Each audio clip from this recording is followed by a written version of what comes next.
today.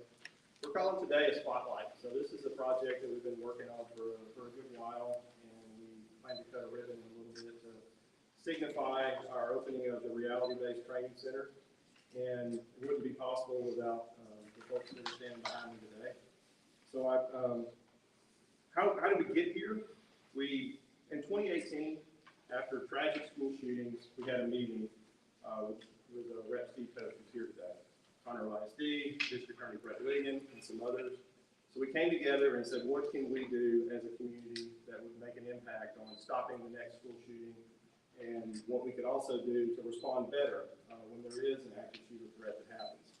So we decided to create an emergency action plan annex that had never been done before. So we actually wrote down what we were going to do in the event of an active shooter incident. We got signatories from all of our Montgomery County public safety entities. They were all part of it. And part of the element of that was to exercise that plan, which means practice. So where are you going to practice? We didn't have a facility.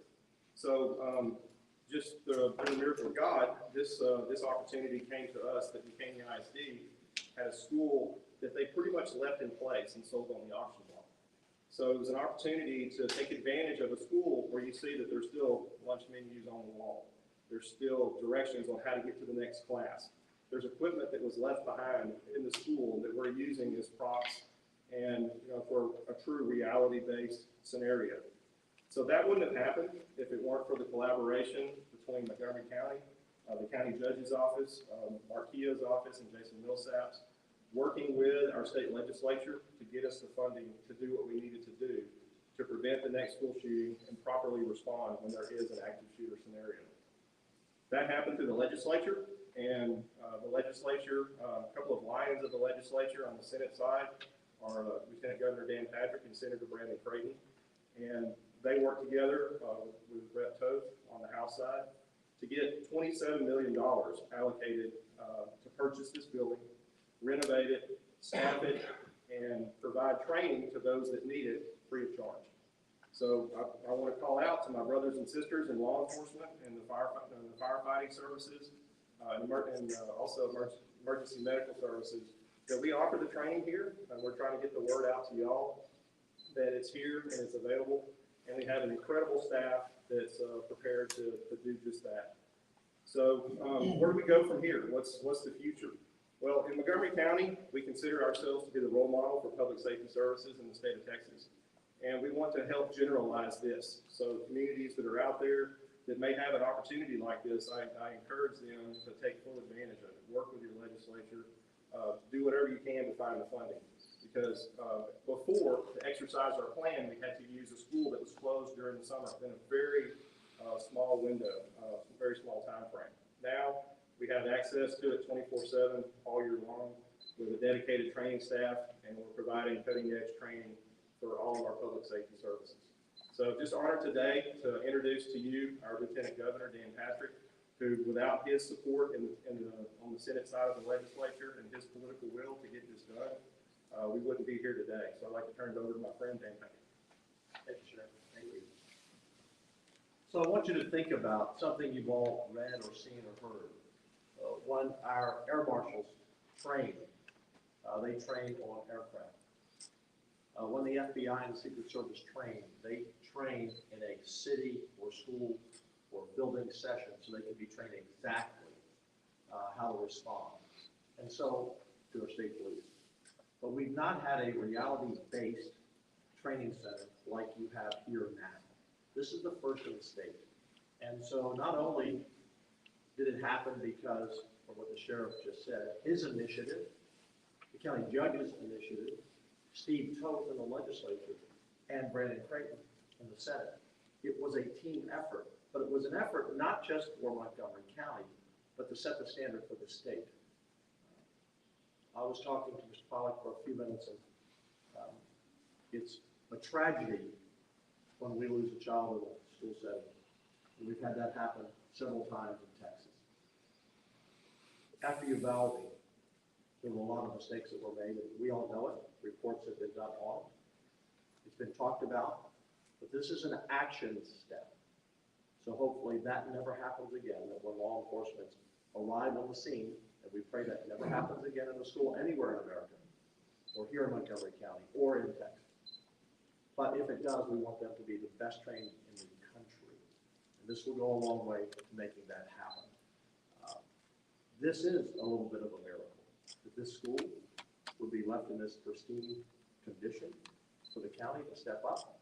And then the legislature, 27 million was allocated. That just doesn't happen, by the way. A lot of people ask for a lot of projects. We have 150 House members and 31 senators. Everyone has a project. But I'm proud to say that in the Senate, they stood behind Senator Creighton, and in the House behind Steve Toth, to say this is an important project for all of us. And so that's why it passed, I believe, unanimously. And it will be the model for the state, and we will repeat this in other areas of the state, I'm sure. But we'll learn from what is learned here, and hopefully we'll be better for it. One thing about the shooters, and we were talking about this, in the case of his daughter, that particular shooter was visited by law enforcement multiple times. They suspected him of being someone who could carry out something like this. But the laws did not allow them to take the action they needed in that case in that particular state. And in Texas, we're looking at all of those laws very closely. The one issue that we always hear, he was a loner. Well, there are no such things as loners anymore. I'm old enough to remember when I was in school, maybe there was a loner. Maybe all of you have gone to school and said, yeah, maybe there was a kid who was a loner. Maybe they weren't. That was before the internet, before the dark web. All the loners are connected to other loners today in the country. And those loners urge on those to actually commit a crime, to actually do it. And when it happens, they're often praised as heroes of the dark web. We must take strong action against social media to stop this connection between those who would incite others to do violence. And that's a real issue for us. So in the old days, if a young man had problems, and the shooters tend to be young men, had a problem, they may sit in the bedroom and have their problem. They may have talked to themselves about their problem, or maybe one person. Today, they have the whole country to hear about their problem. They have the whole country to brag to. And that needs to stop. We're going to do everything we can to address that issue as well. So I'm proud to be the president of the Senate. I'm proud just to be part of the team. Senator Jo Huffman's our finance chair. When Senator Creighton went to her, she said, absolutely. She's a former prosecutor and criminal court judge. She knew it had to be done. So I want to thank the team up here. I want to thank our two ladies on the school board. There's not another election more important than the school board, because the school board shapes the community. Every election is important, but school board is very important. They've done an excellent job, and they're looking out for the kids in their school district. So thank you. Thank you, Sheriff. Your leadership, your vision, your determination to get this done is why it happened. So with that, I want to introduce Senator Brandon Creighton. Senator Creighton. Yes, sir. Appreciate being able to be here today for this very important event. As Lieutenant Governor Patrick mentioned, this is a one-of-its-kind facility in the state. We're certainly very proud to have been able to make sure that the budget made sense for the work that you're doing here. I want to thank Judge Keogh and Montgomery County Commissioners for originally protecting this facility. And then also Jason Vilsack, Emergency Management, and all law enforcement, including the sheriff, which Director Steve McGraw with DPS mentioned in meetings that Sheriff Rand Henderson had the best active shooter response plan of any sheriff in the state of Texas out of 254 counties. And that matters, because what we saw in Uvalde was a lack of just the management side of who's in charge and the interoperability between law enforcement agencies. We've seen not just that example in Uvalde, but we've seen it in many of these other tragic situations. And so having a plan and having a facility to train in like this school is paramount. I want to thank Lieutenant Governor Patrick for convening the special committee to protect all Texans in the Senate after Uvalde, so that we not only study and have hearings related to getting facts on what happened in that tragic situation, but how we could work forward with policies and funding initiatives that would make a difference and keep 5.5 million public school kids safe, 400,000 private school kids safe across nearly 9,200 campuses in this great state. We have an obligation to keep every student in the great state of Texas safe as they go to class and leave their families every day to head to these campuses. And we're working hard to do exactly that. What we will see here at this facility with the active attack integrated response plans and many other programs where law enforcement will come from all over the state to train, as Governor Patrick mentioned. Houston law enforcement, Dallas police departments, they do a wonderful job, but the rest of the law enforcement agencies across this state are much, much bigger than even their agencies are, obviously, and they need a place to train. So at first, the conversations were about, would this serve the greater Houston area adequately, and what else across Texas would need to, would need to house or accommodate that type of training as well. But I think what we're seeing here is that maybe 2,500, 3,500, we'll probably see a 4,000 officer number in the not too near future, where we will see so many different law enforcement agencies rely on this. What is a decommissioned school now will be one of the best training facilities to keep our school kids and our students safe across this state in the great state of Texas. And we've had officers as far as Minnesota, I believe, come to train at this facility already. So what Lieutenant Governor Patrick has done to make this a priority in the Senate, Representative Steve Toth was tenacious all through this session to make sure in a very, very crowded subject matter session with so many other issues important to this great state, that funding this facility remained a top priority. And on the members of the House of Representatives, the budget writers, and also working with us in the Senate, I want to thank Representative Toth for that never quit attitude that exemplifies what Texans are all about. We want to thank the sheriff for organizing this event. We want to thank all law enforcement that are represented here. And again, our charge in the Texas Senate and across this state is to keep our kids safe. We're going to do everything we can to make sure that happens. At this time, I'd like to call Montgomery County Judge Mark Keough, who's just been a catalyst and instrumental in all of this becoming a reality from the early days of protecting this facility so that it wasn't sold on the private market. Judge Keough. Thank you. Thank you, Senator Crichton. I echo the words of Lieutenant Governor, of Senator Crichton, and others that are going to come. You guys are awesome. I do want to say that if you're here in Montgomery County, we have what we call a culture of deterrence. And that deterrence cannot happen unless you have law enforcement who is willing to go to work and stop crime. But that doesn't help if you don't have a district attorney who won't step up and ensure that there are charges. And we have that here in Montgomery County, from the toughest sheriff's office to the toughest DA, but then it still doesn't count unless you have a judiciary that's willing to implement whatever punishment needs to take place. And it's that culture of deterrence that protects the people.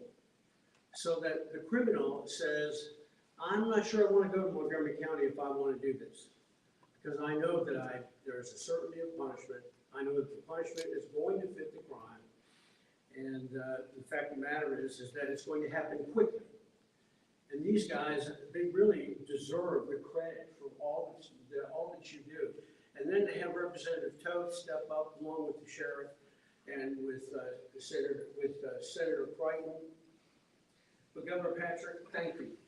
thank you for helping with this, to be able to make this happen. And I do believe that this just adds to that culture of deterrence, not just for us, but across the state, as those individuals come here and now are going to be training in this facility. I specifically want to mention that certainly the sheriff and all of his people, our constables, but Jason Millsaps, who really worked. He went to the House of Representatives, having been there with me when I was there. He knew where to go, and he talked to various people, and he really stumped to make this all happen. They listened to us. So on behalf of all of us here in Montgomery County, really, we thank you all for all that you've done. It's just awesome. At this time, I want to introduce to you the author of a book that has to do with his daughter, Why Meadow Died. His name is Andrew Pollack. We were talking just before this. I wanted to encourage him that as difficult and as painful as it is, that his daughter went through what she went through. She gave her life, and it is the life that is benefiting now so many people. And so that in her death and in your loss, Andrew, she in her legacy is performing a great service to all of us. And so I want to introduce to you now Andrew Pollack. Andrew?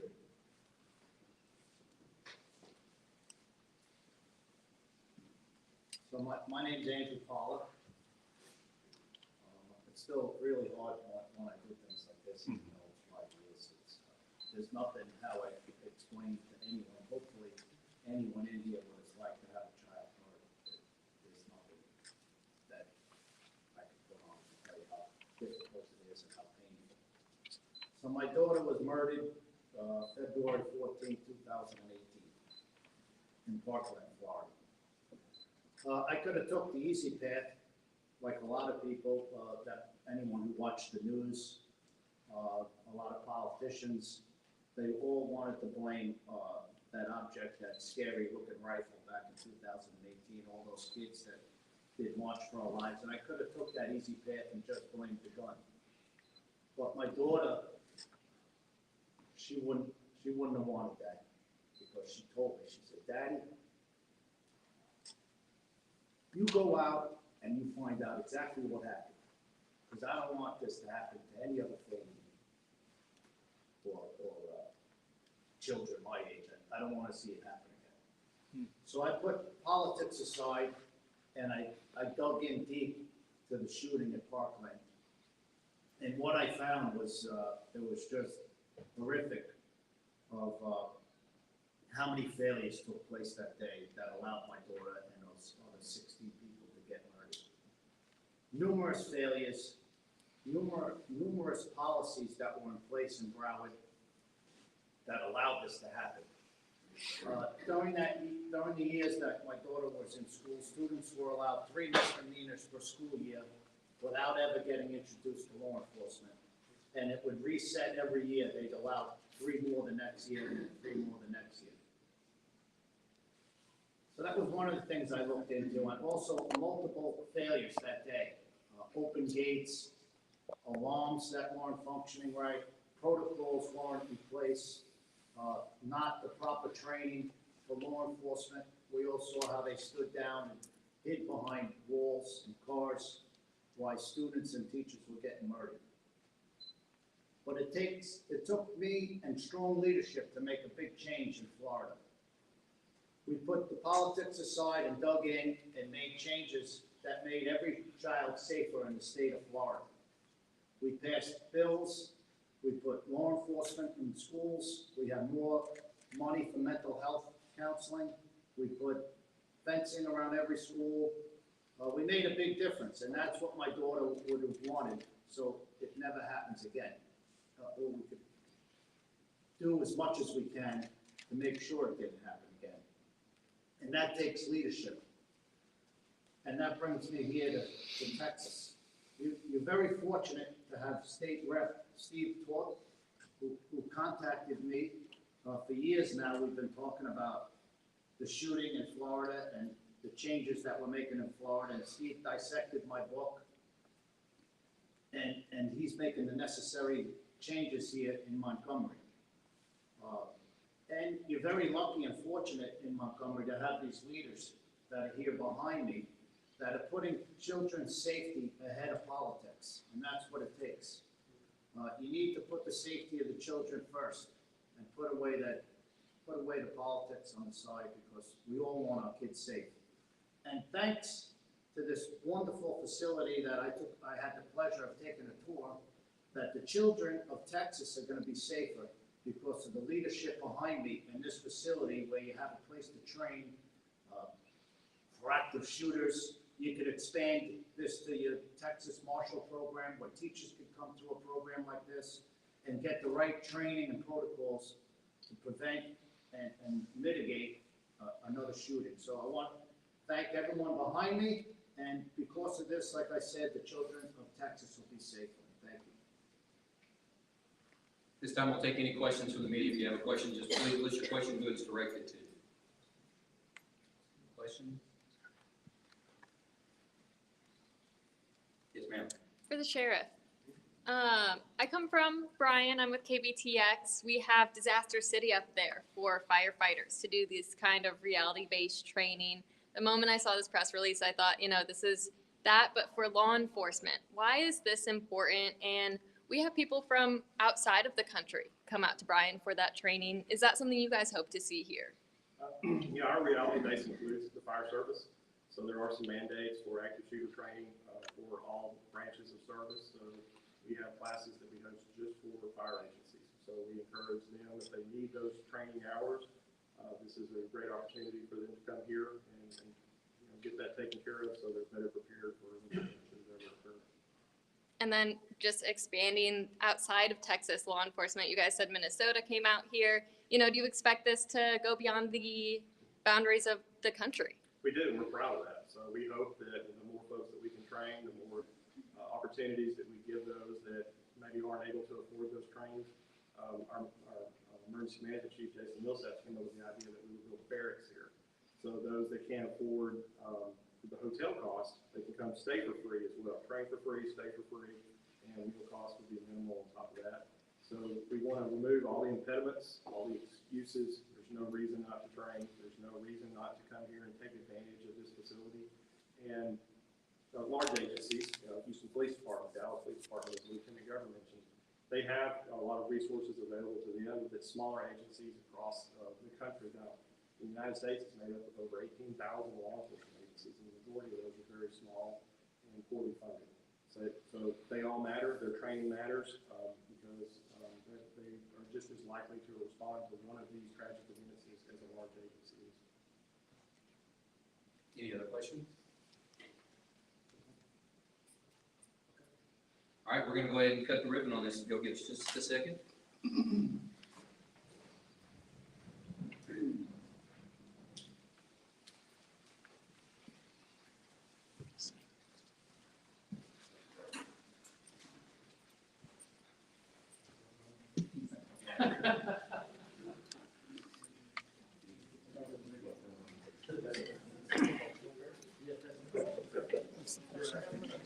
Very good. All right, do you get your shot there still? Y'all can all do it if you'd like. And if you want to say anything to the governor, sheriff, anybody? We all pray that we never have another shooting incident in any school. That's what we pray for. God should be at the center of all we do, and we should pray for that every day. Our kids are safe in school every day. And we should pray for the men and women in law enforcement who every day get up, put their lives on the line for a total stranger if they're called upon. We thank law enforcement, and we thank the leaders here to make Texas the leader in these issues. Amen. Ready? All right.